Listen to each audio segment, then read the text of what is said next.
Hello, everybody. Just give me a second here, get some things set up.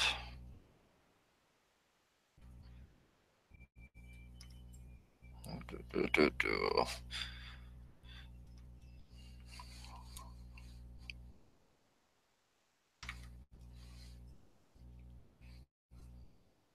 Hmm.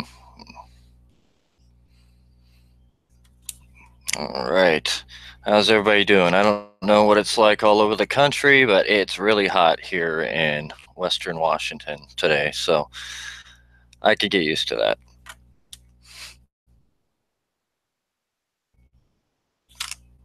All right. All right. So we're in the live chat. How's everything over there, Winter? All right. Sound is good. So I'm going to share some news with you guys.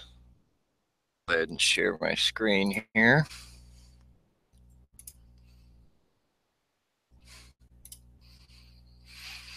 All right. So you might remember I did a live stream a couple days ago. Well, first of all, what I was planning on doing is I'm going to go over a little house cleaning here to go over a story I went over. And then we're going to talk about, is ISIS almost over? Is it done? Or is it look like ISIS is on the way out? And then what's next in Syria? We're going to talk about that. And then after that, if anybody has any questions or anything for me, they can go ahead and me or live stream to or live chat them to me, and I'll do my best to answer them. So let's go ahead and go into the story here. This is you might remember, like I was saying back in the live stream I did a couple days ago about Comey going into the New York Times. This happened. Remember, there's pictures of him going in there with his wife, and this happened right after Trump said that he did not record the conversations, that he was just bluffing Comey to try to force his hand to tell the truth. Well, so this one individual, Benjamin Witties or whatever his name is. Anyway, he's a Comey ally, and he hints that a New York Times bombshell is in the works. And he's been, sending out these tweets, kind of hinting at it. And he sent out this one video, somebody lighting the fuse on a cannon that's about to shoot a soda can. Doesn't actually show it go off, but it's implying that some big news story is coming. So I predicted that there was going to be some kind of story coming out. There's nothing good that can possibly come out of Comey running his mouth. All it is to distract from the real issues, like the issue that I'm about to talk to you about. The real important issues, like what's going to happen in Syria and what the hell are we doing there, and why we're sending 5,000 more troops to Afghanistan. Those are real issues we should be discussing, but no, we're discussing what Comey's latest tell-all is going to be. So you know how that goes. So all right. So I'll go into some stories here. So I'm just going to leave this screen up and kind of read some of my notes here for you.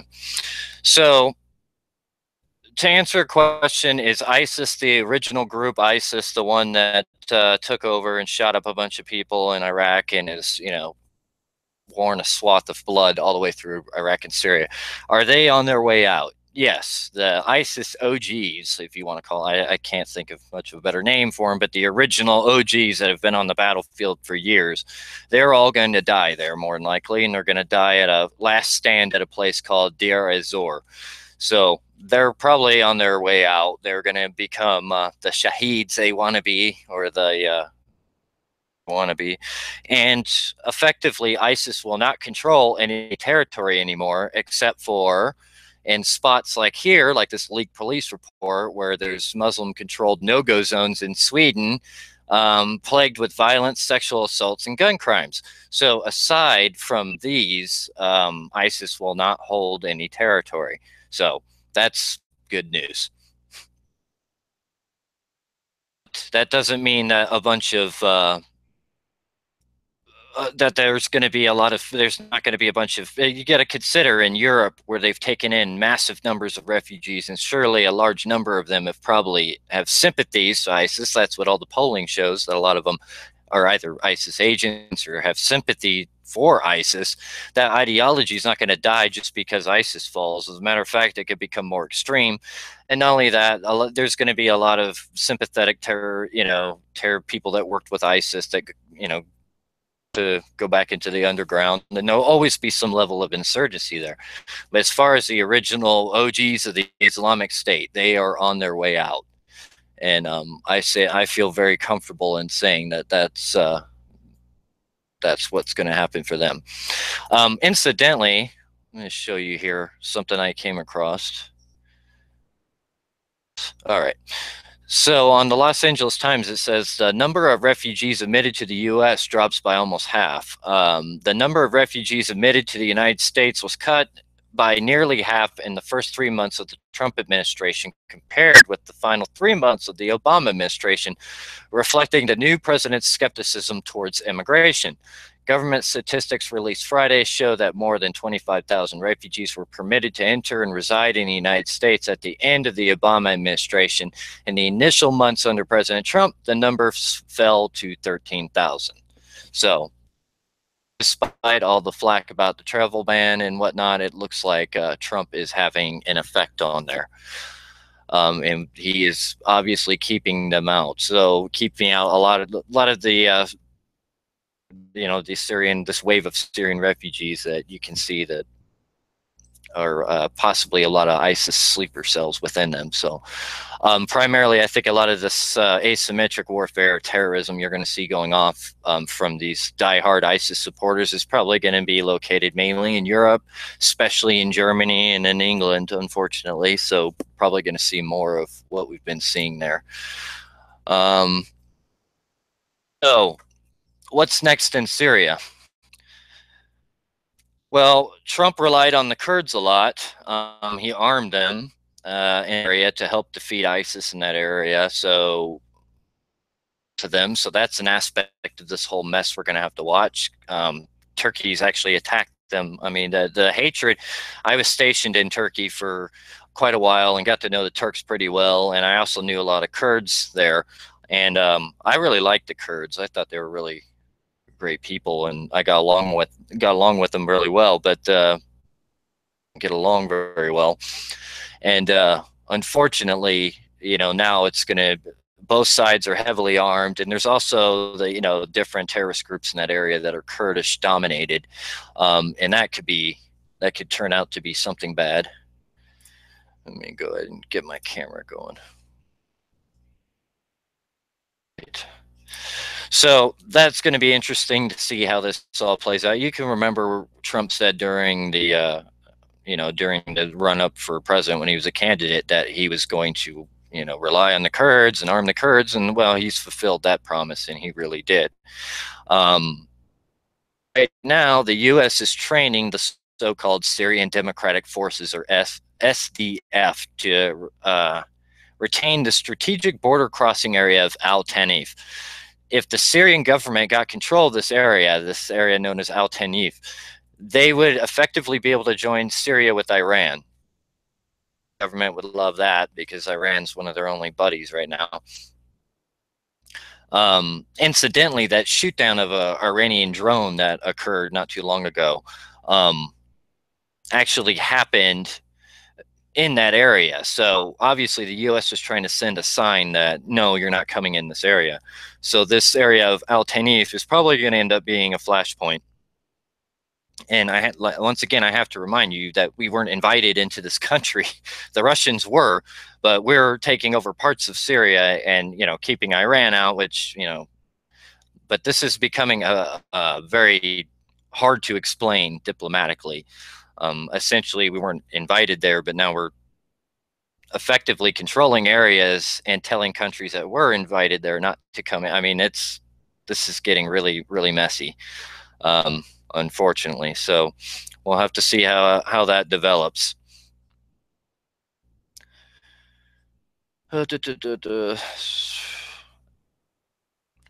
So the U.S. is also backing Kurdish fighters to retake Deir ez-Zor. Now, this is going to be a name you're going to hear a lot about coming up. Has an isolated outpost in Deir ez-Zor, which is completely surrounded by ISIS. Now, this area there, Deir ez-Zor, is going to be the likely location of ISIS's last stand. Is going to be there.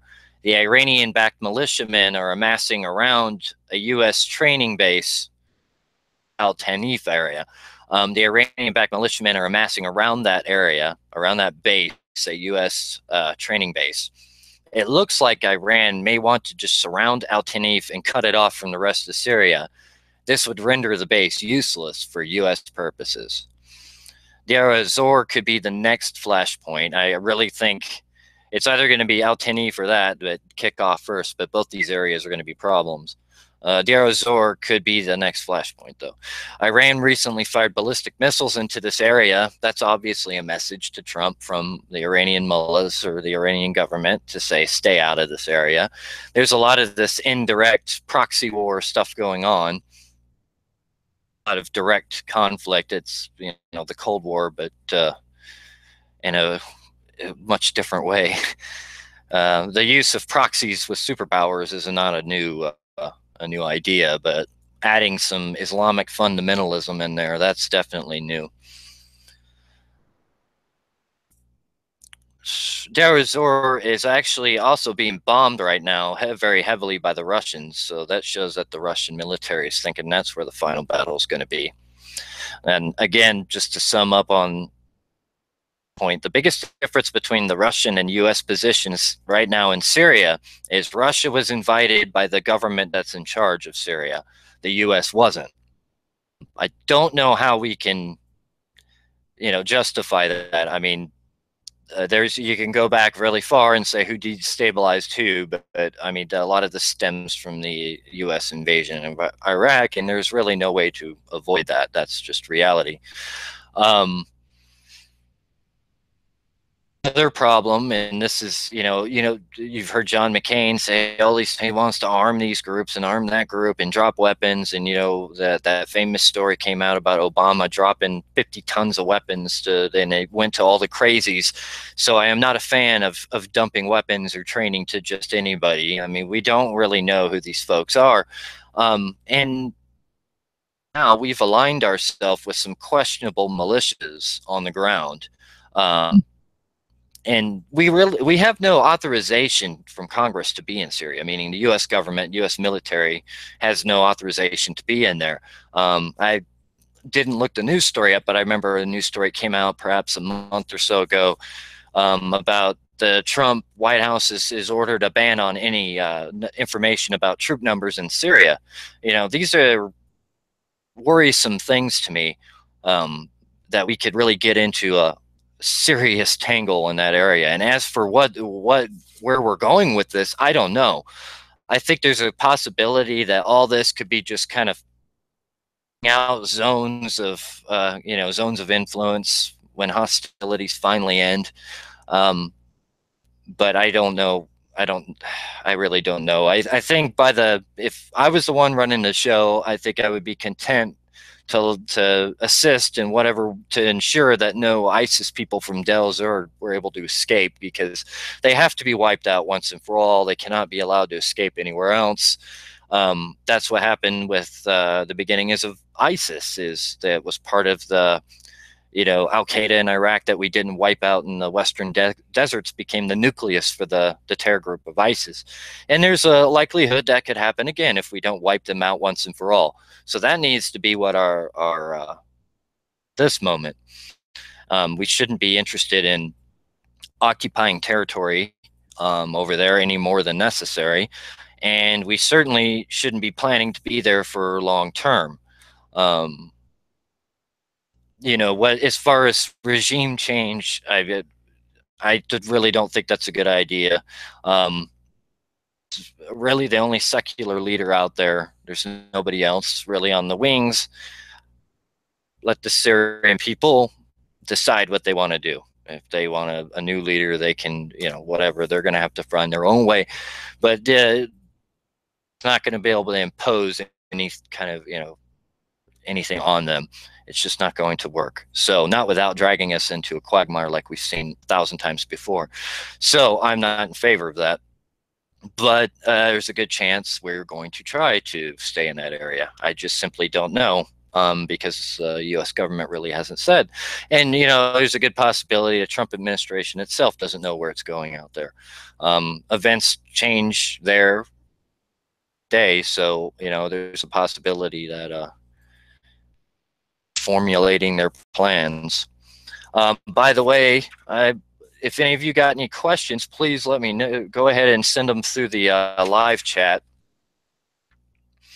Let's see what else I got on the ground here. But the ultimate position I'm going to put on here and check my news streams here. But there's a good possibility that end up badly. And, I've said many times that I really thought that if there's one way you want to turn me, against the Trump administration, that'd be if he got us in a useless war. Now, you have to remember the Trump administration, or Donald Trump has always been anti-interventionalist and didn't want to be, getting us involved in that war and this proxy war and that proxy war. So I found it rather surprising right when it began was with after that alleged chemical attack by the Syrian regime, and he fired those missiles there.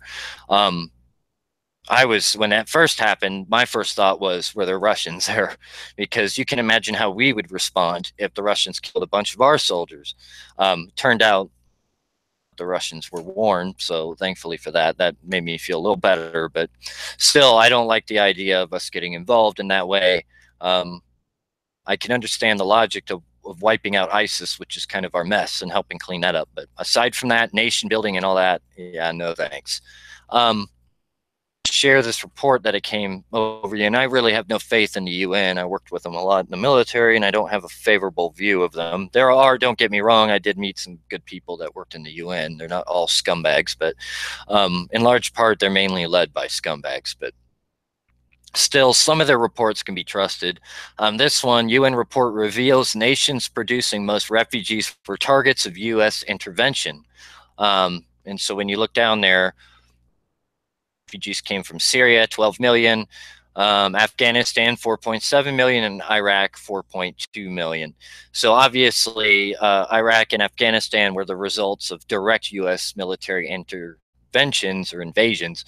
Afghanistan wasn't our fault, in my opinion. How we dealt with it after the fact, once we landed on the ground to try to get Osama bin Laden and root out the Taliban regime, that is our fault. And how our government decided to switch its attention from that area to Iraq and split resources, and it goes on from there.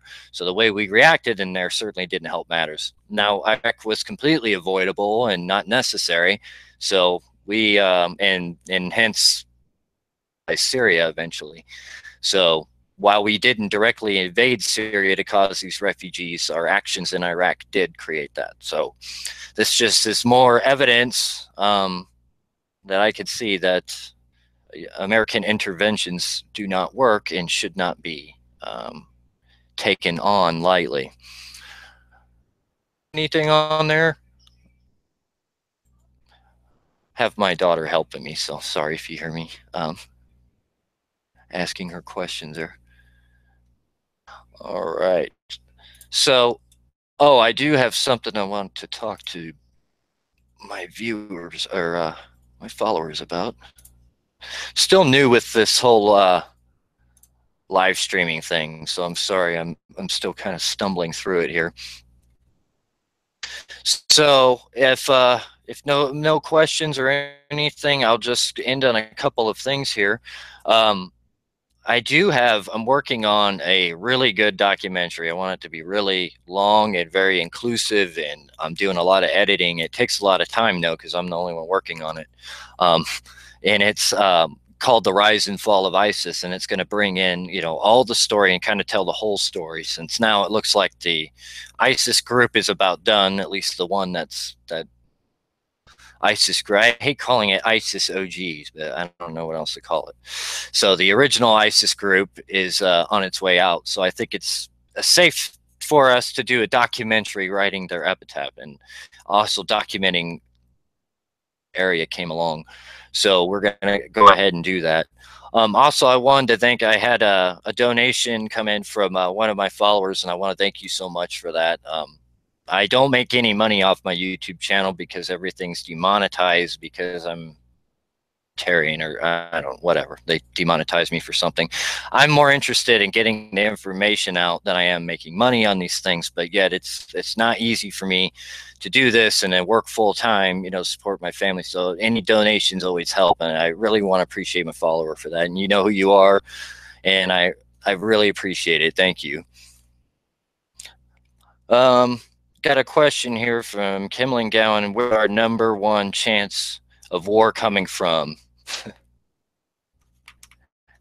And so I think our #1 chance of war is going to be in Korea at this time. But that could change, quite honestly. There's a really good chance of these areas popping off, meaning Syria or North Korea. But I'd say at this moment, if I had to bet, I'd say North Korea is the most hot. But, you know, overnight, a U.S. jet could stray into Syrian airspace or U.S. jet could, and the Russians could shoot it down. A million different things could happen. So it's kind of a toss-up, but I think right now it's favoring North Korea. And to talk about North Korea a little bit, that's that situation is going to take some serious thought on how we're going to proceed, because I think we're fast running out of options with that area. That kid back, you know, in a coma, and then him passing away may be the last straw. Depend upon China and what China does, and I haven't seen much out of them that leads me to believe that they're going to assist in a major way in doing away with their there of North Korea.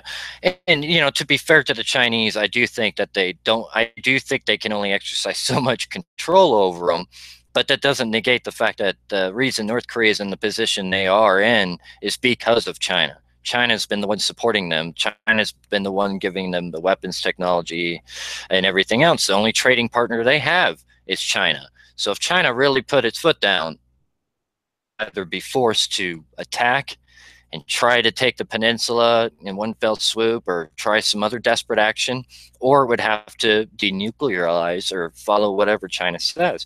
So really, how much is China helping? You know, they're very public about saying they didn't want the coal shipments and they're not going to take them and this and that. But now I heard a news story that they are taking shipments. So, you know, just like everything in politics, it involves the South China Sea, and you got to remember the Chinese are interested in their nation, what's in their best interest, not what's in our best interest. So there's a lot of, you know, they do not want the U.S. on their border. Do not want, you know, North Korea to fall, because that would put us right on their border as far as they're concerned, and they don't want that. So we could see, but yeah, I think that's probably the likely area for the next major theater war. But if both these areas cook off, oh, that'll be horrible. We'll be in a major war overnight. So hopefully it won't come to that. But again, we're sending in those 5,000 troops to, or roughly around 5,000 troops into Afghanistan. There, how much it'll help. Well, we don't even know what our policy there is, so I can't imagine they know what these troops are going to do, especially when we've played this game for 16 years of putting troops in and out, in and out. So we'll see how that goes. But as far as Syria goes, the Trump administration really needs to make some tough decisions, and they need to make them quick. And if he wants to see his you know, base leave him, if he gets involved into some kind of quagmire intervention in Syria, that's not going to go well for him. And then his political enemies will use that against him. And all the meanwhile, our troops will be in the middle, taking the casualties and being sent home in boxes while the politicians play games in order to destroy each other. So, no, I'm not in favor of intervention there, and I'm hoping the Trump administration will get that message that the American people aren't in favor of that, because I don't believe they are in favor of getting involved in yet another failed Middle Eastern war. But misery. Well, this has been Patrick Costas. Let me know what you think in the comments below. hope you all have a great weekend.